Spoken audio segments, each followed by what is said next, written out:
صحیح بخاری اور صحیح مسلم دونوں میں یہ حدیث موجود ہے کہ اللہ کے محبوب صلی اللہ علیہ وآلہ وسلم نے رمضان مبارک کے پہلے 10 دن اعتکاف کیا اور پھر اپنے حجرے مبارک سے سر اقدس کو باہر نکالا اور فرمایا کہ میں نے ان 10 دنوں میں لیلۃ القدر کو نہیں پایا۔ پھر اگلے 10 دن اعتکاف کیا، پھر آپ صلی اللہ علیہ وآلہ وسلم حجرہ شریف سے باہر نکلے اور فرمایا کہ میں نے ان 10 دنوں میں بھی لیلۃ القدر کو نہیں پایا۔ اور پھر آپ علیہ السلام نے فرمایا کہ مجھے اللہ تعالیٰ نے بتایا کہ یہ رمضان مبارک کے آخری عشرے یعنی آخری جو 10 دن ہیں ان کی طاق راتوں میں سے کوئی رات ہے، 21ویں بھی ہو سکتی ہے، 23ویں بھی، 25ویں بھی، 27ویں بھی اور 29ویں بھی، یعنی یہ آخری جو 5 طاق راتیں ہیں ان میں سے کوئی ایک رات ہے۔ نبی علیہ السلام کو وحی کے ذریعے بتایا گیا۔ تو تم اسے رمضان مبارک کے آخری عشرے کی طاق راتوں میں تلاش کرو۔ تلاش کرنا مطلب یہ نہیں کہ کچھ آپ کو نظر آنا ہے، یہ پبلک میں مشہور کیا ہوا ہے جی سمندر کا پانی شہد سے زیادہ میٹھا ہو جاتا ہے، اور خدا دا نہ جائے گورے نے کدھر سن لیا نا، پہلے تھوڑی مٹی پلید ہوئی ہے۔ اچھا، انہی باتوں کی وجہ سے آج کل کے جو ماڈرن مسلمان ہیں یا ایون نان مسلم جو ہے وہ ہماری ویڈیوز کو اپریشیٹ کرتے ہیں کہ یار کوئی لاجیکل بندہ ہے جس نے کوئی سینس کے ساتھ بات کی ہے، لیکن ہمارے مسلمانوں میں گھسے ہوئے لوگ اس کو غلط رنگ دیتے ہیں کہ جی انجینئر صاحب ان کے اعلی کار ہیں، کبھی کہتے ہیں یہ کوئی یہ یہود و نصارہ کا ایجنٹ ہے۔ تو یہ لاجیکل گفتگو ہو رہی ہے، اس سے زیادہ سخت الفاظ میں اہل حدیث مکتب کے لوگ کرتے تھے، لیکن ان کے فرقے سے ان کو نقصان نہیں ہوا، نقصان تو ہوا ہے ہماری دعوت حق سے جو نبی علیہ السلام کی مبارک دعوت حق ہے، اس لیے انہیں تکلیف ہو رہی ہے۔ ہمارا تو ایک نعرہ ان کو لے ڈوبا ہے، کون سا؟ میرے نبی سا ہے ہی کوئی نہیں، تیرے بابے تھے شے ہی کوئی نہیں۔ تو اس کی وجہ سے پھر وہ سارا غصہ میرے اوپر نکالتے ہیں۔ تو شکر کریں کہ گوروں کو اردو نہیں آتی اور آپ کو انگریزی نہیں آتی۔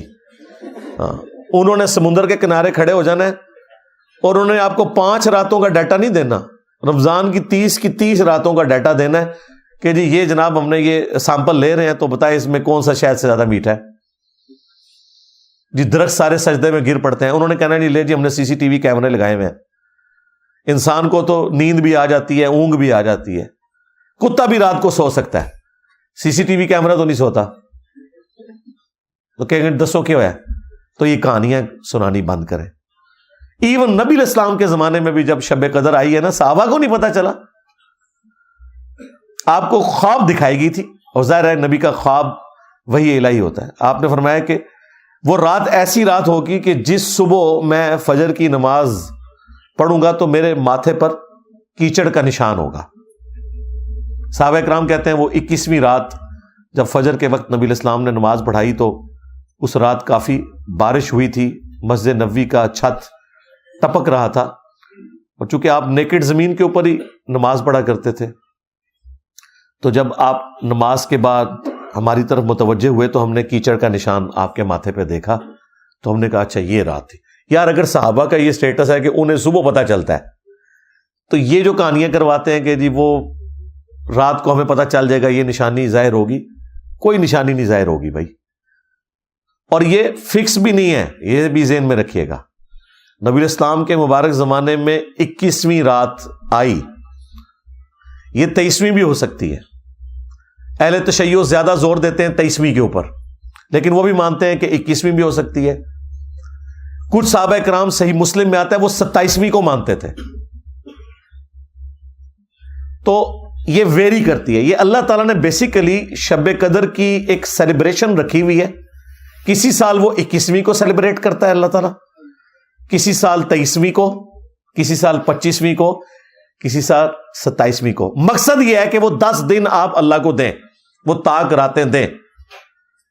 جو بخاری مسلم میں آتا ہے کہ جب آخری عشرہ شروع ہوتا تھا نبی علیہ السلام خود بھی رات کو جاگتے تھے اور اپنے گھر والوں کو بھی جگاتے تھے کہ وہ رات کو عبادت کریں۔ ان راتوں کو زندہ کرنا مقصد ہے، اور وہ بخاری مسلم میں حدیث ہے نبی اسلام نے فرمایا جس نے ایمان اور احتساب کے ساتھ شب قدر کا قیام کیا اللہ تعالیٰ اس کے پچھلے سارے گناہوں کو معاف فرما دے گا. ہاں تو وہ فضیلت بیسیکلی حاصل کرنی ہے آپ نے قیام کر کے. شب قدر اگر آپ کو مل گئی یعنی وہ اللہ کے علم میں کون سی ہے, تو یقیناً اگر آپ آخری طاق راتوں میں قیام کرتے ہیں آپ کو مل گئی, کوئی نشانی نہیں ظاہر ہونی. اور یہاں تو چاند کا بھی جھگڑا رہتا ہے. بہتر یہ ہے کہ آپ آخری 10 کے 10 دن ہی کریں, بلکہ پورا رمضان اہتمام کریں کہ رات کا قیام کریں. اور وہ بھی بخاری مسلم میں اسی حدیث میں ہی آتا ہے کہ جس نے ایمان اور احتساب کے ساتھ رمضان کا قیام کیا اس کے بھی پچھلے سارے گناہ معاف, اور جس نے ایمان اور احتساب کے ساتھ رمضان کے روزے رکھے اس کے بھی پچھلے سارے گناہ معاف. یہ تینوں باتیں شب قدر, قیام اللیل اور رمضان کے بارے میں ایک ہی حدیث میں.